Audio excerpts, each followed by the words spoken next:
lakini ninajua Watanzania wananipenda pamoja na ninyi. Ninajua ninayoyafanya ni kwa maslahi mapana ya Watanzania, hasa Watanzania maskini.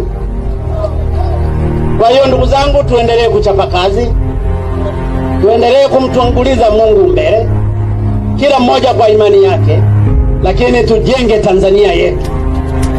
Mimi ni mtumishi wenu na nataka niwaambie ndugu zangu, siku moja mtanikumbuka, na mimi ninajua mtanikumbuka kwa mazuri, si kwa mabaya, kwa sababu nimesacrifice maisha yangu kwa ajili ya Watanzania maskini. Kwa hiyo tusimame pamoja, tusibaguane kwa vyama, tusibaguane kwa ajili ya dini zetu, tusibaguane hata kwa makabila yetu. Tusiogope, siku moja tutakufa.